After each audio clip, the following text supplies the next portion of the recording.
Eu acredito que não foi muito bem planejado, porque até na própria audiência ele disse que as casas eram de risco, as casas eram de risco, nós ia fazer um assentamento para a gente, que as casas eram de riscos.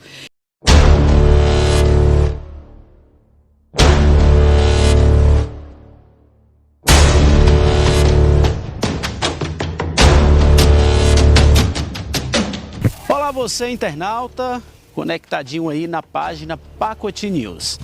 Hoje, meus amigos, vamos falar sobre um problema sério que tem tirado o sono de vários moradores aqui da cidade. São famílias que poderão a qualquer momento ter que deixar seu lar. Estamos aqui com uma moradora, ela não vai ser identificada, né? A gente vai preservar aqui a imagem dela, mas ela vai falar um pouquinho sobre a problemática dessa região. Segundo as informações que nós obtivemos, são 3 residências que aqui foram embargadas pela Defesa Civil, não é verdade? Foi, exatamente. A da minha mãe e do meu pai, da minha mãe, a minha e da minha irmã.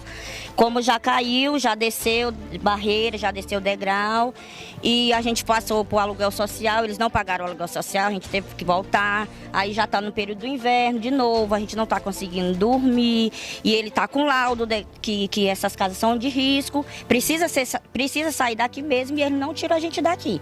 Então, o que é que a gente quer? A solução deles conseguir tirar nós daqui logo, enquanto não acontece o pior, né? Como aconteceu lá na Aratuba. E eles não fazem nada. As outras casas não tem problema, as outras casas. As nossas casas aqui é a que está mais em risco, é as nossas casas aqui, do seu João Soares. Esse córrego, ele costuma subir, o volume de água subir alto aí ou não? Vem até aqui no pezinho de jaca. Até aqui no pé de jaca, a água vem. Cinegrafista, o pé de jaca lá, realmente... A água vem até ali ainda, quando a chuva está muito forte. Cuidado. Esse pedaço. Então... O antigo prefeito pagou o aluguel, 1 ano de aluguel social pra gente. Aí quando esse outro entrou, tirou a gente do aluguel social. Meus pais, que são 3 idosos, que ele alegou que eles são três idosos que recebem o benefício, né? São aposentados, e por isso tirou. Aí a gente teve que voltar, que a gente não tinha pra onde ir. A situação de vocês aqui? Aí disse que não era área de risco. Quando surgiu essa história da Beira Rio, que ele falou que agora tá com laudo, que as famílias têm que sair, que a estrada vai ter que passar, e pronto, foi isso que aconteceu.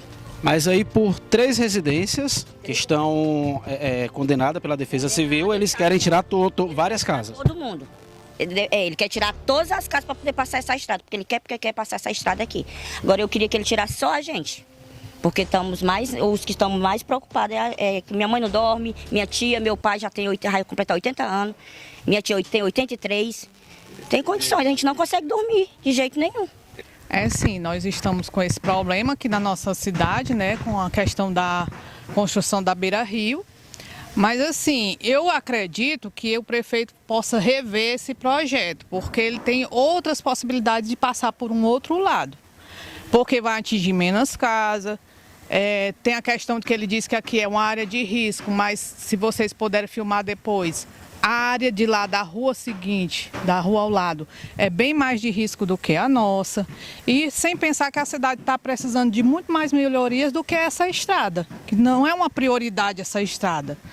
Nós temos sim uma necessidade de uma segunda via para que possa melhorar o trânsito, mas que há outra possibilidade de fazer ela por outro local que não seja aqui. Esse é aqui o Jardim Paulista e a Rua João Hipólito. Mas assim, priorizar, eu acho que o que ele deveria priorizar mesmo eram as famílias que estão nas áreas de risco, no momento, né, que aqui a cidade vizinha já teve até uma tragédia enorme aí, com a perca de pessoas, e ele poderia muito bem, em vez de estar juntando esse dinheiro para fazer essa Beira Rio, que não é uma necessidade tão grande agora no nosso município, e buscar meios de ajudar essas famílias que estão necessitando nessas áreas de risco. O que é que eles justificam para estar trazendo essa avenida? Qual é a fundamentação que eles dão? Verdade, até agora nós não sabemos, porque o Ministério Público ele não sabe nos informar qual é o sentido de construção dessa estrada. Não há nenhuma documentação na Câmara que nos diga por que vão fazer essa estrada. né? Algo concreto. Não tem nada documentado que possa nos dar, porque todas as reuniões que nós fizemos até hoje, nada foi esclarecido. Já foi feito audiência pública, 4 horas de audiência pública, não foi resolvido nada. A gente procura saber dos vereadores, eles não sabem nos dizer por que vai ser feita essa avenida. O prefeito só diz que é porque vai ser uma avenida paisagística, que vai melhorar o fluxo do trânsito, mas não tem nenhuma documentação que mostre isso. E assim, o modo que eles estão tratando a questão da Beira-Rio é como se nós estivéssemos em terreno invadido e que nós precisássemos sair. Até agora não teve uma conversa séria com todos os moradores para negociar, porque já que as nossas casas não são invadidas, era necessário uma conversa mais amigável, uma conversa mais centrada, dizer o porquê e dizer as condições que nós poderíamos sair para ir para outro local, que local era esse, se ele atende às nossas necessidades, porque não tem lógica você morar no centro da cidade e ir para um canto mais distante. Não é? Principalmente para quem tem idoso, como aqui na nossa comunidade tem muito idoso. O que é que faz? Aonde é que ele vai colocar os nossos idosos? É um local onde é de fácil acesso, porque aqui, em menos de 5 minutos, eu estou com meu idoso dentro do hospital. E aonde eu vou ficar? Será que é viável eu ir para esse local?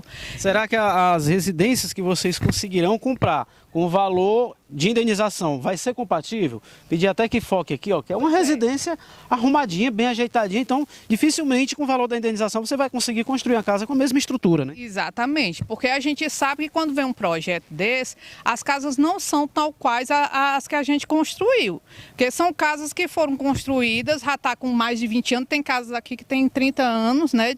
Quer dizer, foram casas pequenas que foram ampliadas e estão com uma estrutura bem melhor. E a área não foi invadida, né? E a área não foi invadida. A área é nossa, nossas casas são nossas, foram compradas, né? Foram adquiridas a custo do nosso dinheiro, foram feitas melhorias todas a custo do nosso dinheiro, não teve recurso de prefeitura para isso. E aí a forma com que eles estão fazendo é essa, é como se nós estivéssemos um terreno invadido. Chamou até de sem teto. E que nós Como? Ele chamou até de sem teto no dia da audiência. Grave, viu? Então, assim, é uma coisa que ele eu acredito, não foi muito bem planejado, porque até na própria audiência ele disse que as casas eram de risco, as casas eram de risco, nós ia fazer um assentamento para a gente, que as casas eram de riscos, e que a minha já estava até com um laudo dizendo que a minha era de risco e que tinha que ser desapropriada.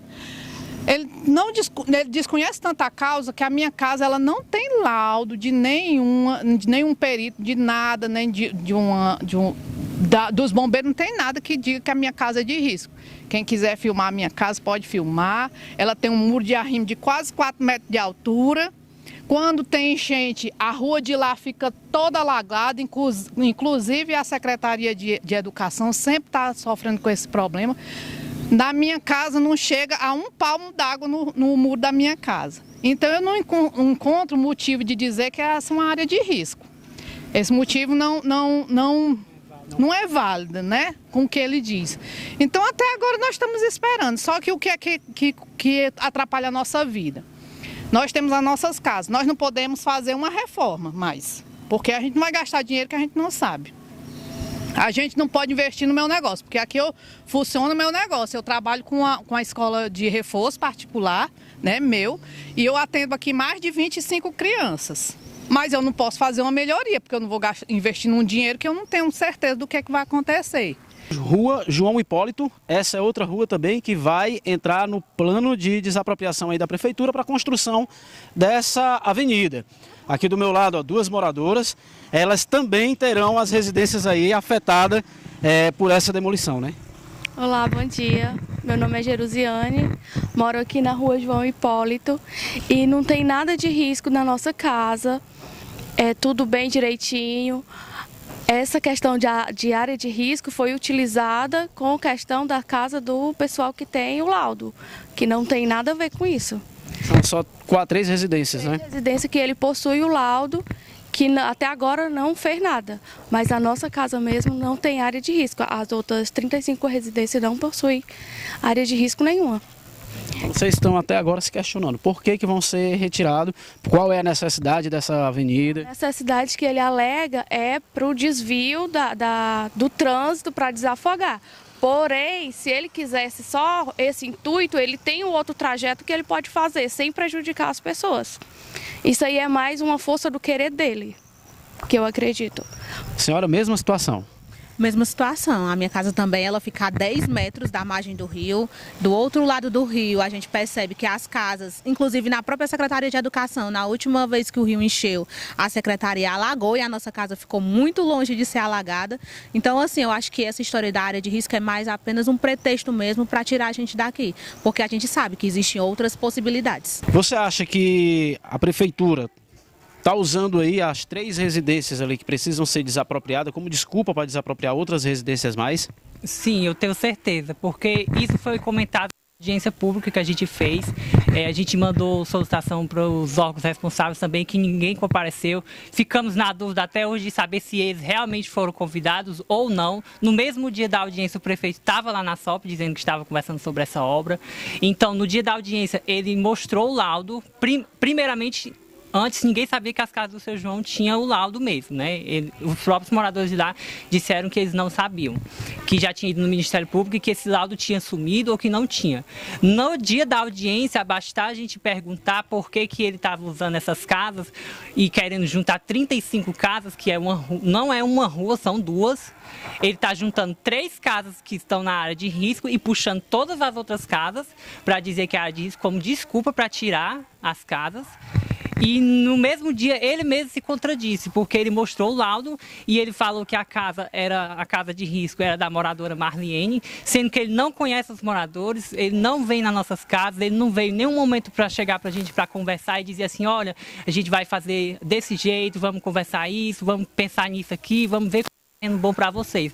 Isso tudo só é desculpa para ele usar e liberar esse terreno aqui, porque esse terreno, essa estrada, eu não sei para que vai ser beneficiada a cidade. A gente também perguntou para ele na audiência, para que serve essa estrada? Para que vai servir? Eu já fui entrevistador do IBGE, em Baturité, e eu citei para ele como exemplo o que ia acontecer em Pacuti. Porque Pacuti vive do turismo que vai para Guaramiranga também. Se você faz uma estrada no começo da cidade, cortando por fora e saindo na outra por fora, o turista ele não vai perder tempo parando no centro do Pacuti, que o centro do Pacuti vive do comércio disso, dos turistas que param para comer, para merendar, para comprar alguma coisa para ir para suas casas. Eles vão passar direto. E eu usei como exemplo a cidade de Redenção e Acarape, onde foi construída aquela estrada nova, que passa direto para o Guaiúba. Quando eu fazia entrevista lá com os moradores, eles sempre diziam, a nossa cidade é um deserto, a nossa cidade morreu depois que foi feita essa estrada. Mas ele alegou que era para facilitar o trânsito, que era para a locomoção dos idosos. Senhor, a situação está difícil. Está com mais de 30 anos que eu moro naquela casinha. Ali da prefeitura não foi botado um tijolo, à custa do meu suor que eu trabalho aqui com o Salvador. Ele quem me deu essa casa, Salvador, dono desse terreno aqui. Ali não tem nada de prefeitura ali, tudo foi à custa do meu suor. Aí vê tudo de repente indo por água abaixo. Fica, esse negócio aí, vai, vem naquele negócio todo. Porque tem muitas áreas de risco aí fora a nossa, viu? O senhor sabe. E aí, não tem, a nossa área aqui não tem negócio de área de risco, não. O prefeito aqui deve cuidar de outras coisas que está beneficiando a cidade para lá. Aqui nós não podemos, porque aqui o pessoal idoso, o pessoal doente, quando recebe a notícia, fica o pessoal agitado, o pessoal mais velho. Está na hora de uma pessoa dessa morrer, quem é o culpado? É verdade. Eu não costumo fazer isso nas matérias. Eu não costumo, mas hoje eu vou quebrar o protocolo. Um prefeito, ele é eleito pelo povo, para representar o povo. Mas hoje eu ouvi uma frase aqui inadmissível. Uma moradora, ela disse aqui que o prefeito tinha dito que ia levar essas pessoas para um assentamento. Famílias que têm suas casas aqui, construíram seus patrimônios, aqui dedicaram a vida, janelas foram sendo colocadas, portas foram sendo colocadas ao longo dos anos, enfim, 10, 20, 30, 40 anos para conseguir deixar uma residência nesse estado. Aí, de repente, uma pessoa que é eleita pelo povo, pela população, que sai de graça para ir a uma escola, eleger um prefeito, o prefeito diz que vai tirar para jogar em um assentamento. Prefeito, que vergonha! Que vergonha, prefeito! Eu não costumo dar esse tipo de opinião nos vídeos, não. Mas é inadmissível uma frase dessa. É inadmissível. O prefeito, ele existe para saciar o interesse da população. Como é que pode? Um representante do povo, isso não é admissível de nenhum político.